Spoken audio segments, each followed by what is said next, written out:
Drama serial Dastak की आने वाली एपिसोड बहुत धमाकेदार होने वाली है, क्योंकि अब आने वाली एपिसोड में मोइज को फिरोज और सैफ की चालाकियों के बारे में पता चल जाएगा, जहां फिरोज का असली चेहरा और सैफ के साथ की प्लानिंग के बारे में मोइज जान जाएगा और सारी की सारी बातें सुन लेगा, जिसके बाद मोइज फिरोज और सैफ दोनों का बहुत बुरा हश्र करने वाला है। और अब क्या मोइज स्टेप उठाने वाला है, ये जानने से पहले अगर अब तक आपने हमारा चैनल सब्सक्राइब नहीं किया तो जरूर करें। तो अब जैसे कि फिरोज ने ना सिर्फ सैफ के साथ हाथ मिला लिया है, बल्कि अपनी साली फिजा को बुलाकर एक और हथियार किरण के लिए खड़ा कर लिया है, जो कि अब किरण का जीना हराम करने में कोई कसर नहीं छोड़ेगी। लेकिन अब किरण की सपोर्ट के लिए किरण का मामू भी वापस आ गया है, जहां अब दो बिछड़े पंछी भी यहाँ पर मिलने वाले हैं। उन दो पंछियों के बारे में बताने से पहले किरण की माँ आकर किरण के मामू को सारी हकीकत बता देगी और कहेगी कि किरण काफी ज्यादा परेशान है। एक तो सैफ उसे बहुत ज्यादा तंग कर रहा है और दूसरा वलीमे वाले दिन शानी गुम हो गया था, जिसकी वजह से किरण काफी ज्यादा स्ट्रेस में है। किरण तो अब बहुत ज्यादा डर गई है और तुम्हें पता है सैफ ने केस कर दिया है शानी को वापस लेने के लिए, जहाँ फिर किरण का मामू कहेगा कि वो कैसे केस कर सकता है। वो अच्छे तरीके से जानता है कि उसने कस्टडी किरण के नाम कर दी थी, जहाँ फिर किरण की माँ बताएगी कि यही तो समझ नहीं आ रही, अब अचानक से उसे अपना बेटा कैसे याद आ गया। किरण तो बहुत ज्यादा परेशान है और कह रही थी कि आपसे मिलने भी आ जाएगी। जहाँ दूसरी तरफ किरण भी मोइज और शानी को लेकर अपने मामू से मिलने के लिए निकल पड़ेगी, जहाँ किरण को इतना ज्यादा परेशान देखकर मोइज भी काफी ज्यादा परेशान हो जाएगा और कहेगा कि तुम्हें इतना परेशान देखकर मुझे बहुत ज्यादा दुख होता है। तुम्हें परेशान होने की जरूरत नहीं है किरण, जब मैं तुम्हारे साथ हूँ तो शानी को कुछ नहीं होगा। शानी हमेशा हमारे साथ रहेगा और सैफ कुछ भी नहीं कर पाएगा, इसलिए तुम्हें फिक्र नहीं करनी, बल्कि अब खुश होकर मामू से मिलने के लिए चलो। जहाँ फिर किरण भी मुतमईन हो जाएगी और जैसे ही किरण मोइज मामू से मिलेंगे तो मामू भी काफी ज्यादा खुश होंगे। जहाँ फिर किरण कहेगी कि आप तो जानते ही हैं मामू के मैं किस मुसीबत में फंस चुकी हूँ। सैफ ने मुझ पर केस किया है और अब जल्द ही उसकी हेयरिंग है, जहाँ मुझे तो ऐसा ही लग रहा है कि वो पूरी कोशिश करेगा कि शानी को वापस ले सके, लेकिन मैं शानी को वापस जाने नहीं दूंगी।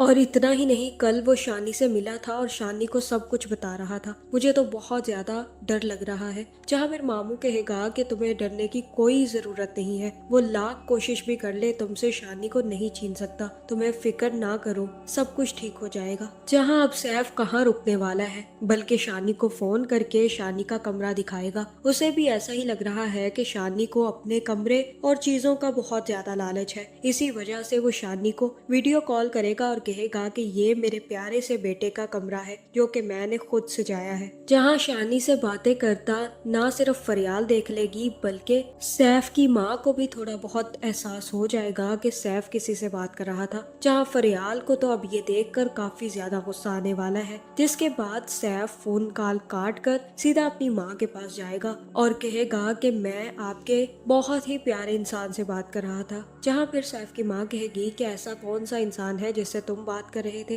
और तब सैफ बताएगा कि मैं आपके प्यारे से पोते से बात कर रहा था। वो अब मुझसे बात भी करता है। उसे तो किरण ने कुछ नहीं बताया था, लेकिन मैंने उसे सब कुछ बता दिया है। अब वो जल्द ही हमारे पास वापस लौट आएगा। जहाँ फिर जैसे ही सैफ कमरे में वापस आएगा तो फरियाल भी सैफ से पूछ लेगी कि तुमने आज फिर उस लड़के को कॉल की थी, तुम्हें शर्म करनी चाहिए, तुम क्यों ऐसी हरकतें कर रहे हो। जहाँ फिर सैफ कहेगा कि मैं ये सब कुछ फरियाल अपने बेटे को वापस लाने के लिए कर रहा हूँ और तुम मुझे इन सब चीजों में ना रोको तो ज्यादा बेहतर है। जहाँ फिर फरियाल कहेगी कि अगर तुम्हें शानी से इतनी ही मोहब्बत थी और तुम उसके साथ रहना चाहते थे तो ये सब कुछ तुम्हें पहले करना चाहिए था ना, अब करने का क्या फायदा। जब करना चाहिए था तब तुमने कुछ नहीं किया, और अब जो तुम सब कुछ कर रहे हो वो सिर्फ और सिर्फ तुम्हारी एक जिद है, और इस जिद के चलते हुए तुम उस बच्चे को यहाँ पर लाना चाहते हो ताकि तुम किरण को ना खुश देख सको और उससे उसका बच्चा छीनकर वापस अपने घर ले आओ। जहाँ फिर सैफ कहेगा कि अगर तुम मुझे ये औलाद दे देती तो मुझे ये सब कुछ करना ही ना पड़ता। जहाँ फिर सैफ के मुंह से ये बात सुनकर फरियाल को काफी ज्यादा दुख होगा। जहाँ फिर फरियाल कहेगी कि कर दी ना वही बात जो तुम करना चाहते थे, अब तुम और तुम्हारी माँ मुझे सारी जिंदगी यही ताने मारते रहोगे। जहाँ सैफ भी अब दोबारा से फरियाल को इग्नोर करके एक और मीटिंग फिरोज के साथ करने पहुंच जाएगा क्योंकि उसे कोर्ट जाने से पहले फिरोज के साथ एक और मीटिंग करके सब कुछ समझना और समझाना होगा। जहां दूसरी तरफ अब शानी भी काफी ज्यादा परेशान है कि ये अंकल उसे बार बार कॉल करके कमरे क्यों दिखाते हैं, जिसके बाद शानी अपनी माँ से पूछ लेगा कि क्या वो मेरे अंकल बाबा है। जहाँ फिर किरण कहेगी कि वो अंकल तुम्हारे कुछ नहीं लगते, तुम्हें ये बात समझ लेनी चाहिए, तुम्हारे बाबा सिर्फ और सिर्फ मोइज है और आइंदा अगर वो तुम्हारे पास आने की कोशिश भी करे तो तुम भाग आना और मेरे पास आ जाना। जहाँ दूसरी तरफ फिरोज के साथ सैफ जैसे ही मीटिंग करेगा तो मुझे ऐसा ही लग रहा है कि इस दफा फिरोज और सैफ पकड़े जाएंगे। जहां फिर जैसे ही सैफ और फिरोज बातें कर रहे होंगे और फिरोज उसे बताएगा कि ये सारा का सारा प्लान मेरा था ताकि तुम्हें कोर्ट में इतनी जगह मिल सके कि तुम्हारा बेटा तुमसे आकर ये कह सके कि वो तुम्हारे साथ रहना चाहता है। ये सब कुछ मैंने हमारे प्लान के मुताबिक किया। जहाँ मुझे तो ऐसा ही लग रहा है कि इन दोनों की बातें अब मोइज सुन लेगा, जिसके बाद मोइज के सामने ये सच्चाई खुल जाएगी कि उसका बाप इन सब चीजों में मिला हुआ है और वो अब शानी को दूर करने के लिए कुछ भी कर सकता है।